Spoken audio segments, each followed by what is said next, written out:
हम सभी ने श्री कृष्ण जन्माष्टमी बड़े ही धूमधाम से मनाई। तो अब बारी आती है श्री कृष्ण की, हमारे लड्डू गोपाल की छठी की।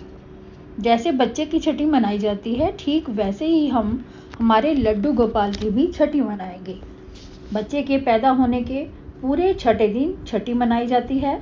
उसी प्रकार जन्माष्टमी पर हमारे कान्हा का जन्म होता है, तो ठीक उसी प्रकार हम जन्माष्टमी के छठे दिन लड्डू गोपाल की छठी मनाते हैं। इस विषय पर भी बात करेंगे कि इस वर्ष यानी 2023 में छठी किस दिन मनाई जाएगी, लेकिन उससे पहले हम चर्चा कर लेते हैं कि छठी कैसे मनाई जाती है। इस दिन हमें कढ़ी चावल का भोग जरूर बनाना होता है और कढ़ी सबसे पहले लड्डू गोपाल का भोग तैयार कर लीजिए। उसके बाद अपने लड्डू गोपाल को, अपने कान्हा को स्नान कराएं। इस दिन विशेष स्नान कराया जाता है। स्नान कराने से पहले हमें अपने लड्डू गोपाल की मालिश करनी है। जैसे छठी पर हम छोटे बच्चे की मालिश करते हैं, ठीक उसी प्रकार से हमें लड्डू गोपाल की भी मालिश करनी है और मालिश बिल्कुल हल्के हल्के हाथों से करनी है। आप कोई भी मसाज ऑयल ले सकते हैं और या फिर आप देसी घी से भी मालिश कर सकते हैं। बहुत ही प्यार से हम मालिश कर लेंगे। मालिश करने के बाद 2-3 मिनट के लिए हम उन्हें ऐसे ही बिठा देंगे। उसके बाद हम लड्डू गोपाल को स्नान कराएंगे। छठी के दिन कान्हा को विशेष स्नान कराया जाता है। छठी के दिन कान्हा को दूध से स्नान करवाया जाता है और हमें इतना दूध लेना है कि लड्डू गोपाल जी को दूध में 3 बार डुबकी लगवा सके। डुबकी हमें 3 बार लगवानी है। देसी गाय का दूध मिल जाए तो बहुत ही अच्छी बात है, वरना जो भी दूध मिले आप वही ले सकते हैं। आपने दोनों हाथों की 2-2 उंगलियां उनको सिर के नीचे रखनी है और दूध में डुबकी लगवानी है। ज़्यादा देर उन्हें दूध में नहीं रखना, फटाफट से 3 डुबकियां लगवा दीजिए। यह जो दूध में डुबकियां लगवाते हैं तो उसे ही छठी का दूध बोला जाता है। कि जब हम किसी से कोई बात करते हैं तो उसे बोलते हैं कि आया छठी का दूध याद। जिस दूध में हमने लड्डू गोपाल को डुबकी लगवाई थी, उसकी आप खीर बनाकर प्रसाद बांट सकते हैं या फिर दूध को ऐसे ही यूज़ कर सकते हैं। दूध से स्नान करवाने के बाद नॉर्मल जल में थोड़ा सा गंगा जल मिलाकर आप लड्डू गोपाल को स्नान करवाइए। जिस बर्तन में आप रोजाना स्नान करवाते हैं, उसी बर्तन में ही आप लड्डू गोपाल को नॉर्मल जल से स्नान करवा सकते हैं। उसके बाद लड्डू गोपाल को अच्छे तरीके से पोंछकर आप उन्हें नए वस्त्र पहनाइए। हो सके तो पीले रंग के वस्त्र ही पहनाएं, पुराने वस्त्र बिल्कुल ना पहनाएं। अगर आप अपने लड्डू गोपाल के लिए चांद सूरज लाए हैं तो आप उन्हें चांद सूरज गले में पहना दीजिए। उसके बाद लड्डू गोपाल का श्रृंगार कर दीजिए। जैसा भी आपका मन चाहे आप वैसा ही श्रृंगार कर सकते हैं।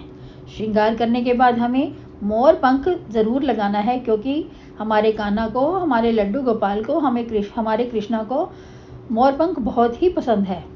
फिर थोड़ा सा इत्र लगा दीजिए। आप चाहें तो पूजा के वक्त भी इत्र लगा सकते हैं, आपकी इच्छा है। जब भी आप इत्र लगाना चाहें लगा सकते हैं, लेकिन इत्र लगाना बहुत ज़रूरी होता है। इसके बाद चाहें तो लड्डू गोपाल को घर के मंदिर में बिठाकर छठी पूजा कीजिए, या फिर आप चौकी बिछाकर उसके ऊपर लाल, पीला या कोई गुलाबी रंग का कपड़ा बिछा दीजिए। फिर उस पर लड्डू गोपाल को विराजमान कर दीजिए। फिर छठी पूजन शुरू कर दीजिए। सबसे पहले देसी घी का दिया जला लेते हैं। उसके बाद हम लड्डू गोपाल को तिलक करते हैं। तिलक आपको चंदन या रोली में चावल के कुछ दाने डालकर करना है। उसके बाद लड्डू गोपाल को फूल समर्पित करें। छठी के दिन बच्चों को नज़रिया पहनाया जाता है। सफ़ेद और काले रंग के नज़रिए होते हैं। कहते हैं यह पहनाने से बच्चों को नज़र नहीं लगती। आप चांदी के या फिर काले धागे के अपने बजट के हिसाब से नज़रिए ले सकते हैं। इसके बाद कान्हा जी को, अपने लड्डू गोपाल को बांसुरी दे दीजिए। फिर उसके बाद लड्डू गोपाल को काजल लगाइए।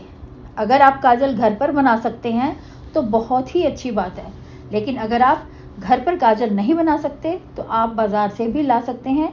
इसे आप आँखों के साथ साथ नज़र का टीका भी लगा सकते हैं। इस बात का ध्यान रखना है कि छठी के दिन काजल जरूर लगाया जाता है। उसके बाद फिर कढ़ी चावल में तुलसी जी डालकर भोग लगाएं। साथ ही साथ कोई मिठाई या खीर वगैरह भी ज़रूर रखें। जिस चीज़ का भी आप भोग लगाते हैं उसमें तुलसी ज़रूर डालें, क्योंकि बिना तुलसी का भोग कान्हा जी हमारे लड्डू स्वीकार नहीं करते। उसके बाद घंटी बजाकर पैसे न्यौछावर कर दीजिए। पैसे न्यौछावर आप अपनी श्रद्धा के अनुसार कर सकते हैं। जो भी आप पैसे न्यौछावर करें उन्हें लड्डू गोपाल जी पर 7 बार वारें। जो भी रुपए, जो भी न्यौछावर आपने लड्डू गोपाल जी के ऊपर किए हैं, उससे आप लड्डू गोपाल का सामान खरीद सकते हैं। इस बात का ध्यान रखिए कि वो पैसे सिर्फ और सिर्फ लड्डू गोपाल के हैं, ये पैसे और किसी को नहीं देने। उसके बाद हम धूप दीप नैवेद्य से अपने लड्डू गोपाल की आरती उतारेंगे। अब भगवान कृष्ण की कोई भी आरती गा सकते हैं। चाहे तो आप ओम नमो भगवते वासुदेवाय का जाप कर सकते हैं, चाहे तो राधे राधे का जाप कर सकते हैं, या फिर श्री कृष्ण महामंत्र का जाप कर सकते हैं। श्री कृष्ण महामंत्र हरे कृष्ण कृष्ण कृष्ण हरे हरे, हरे राम राम राम हरे हरे। आरती के बाद पूजा में हमसे हुई गलतियों के लिए लड्डू गोपाल से क्षमा मांगेंगे, और जो भी आपकी मनोकामना है उसको पूर्ण करने के लिए कान्हा जी से, अपने लड्डू गोपाल से, कृष्णा से क्षमा मांगेंगे। छठी पूजन शाम के समय की जाती है। इसे परिवार में एक उत्सव की तरह ही मनाया जाता है। इस दिन व्रत करना ज़रूरी नहीं है।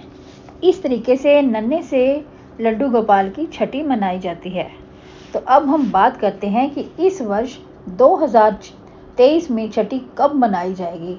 तो जिन लोगों ने 6 सितंबर को जन्माष्टमी का व्रत किया था, वो 11 सितंबर को छठी मनाएंगे, और जिन लोगों ने 7 सितंबर को जन्माष्टमी का व्रत किया था, वो 12 सितंबर को छठी मनाएंगे। मैंने 7 सितंबर को जन्माष्टमी का व्रत किया था, तो मैं 12 सितंबर को छठी मनाऊंगी।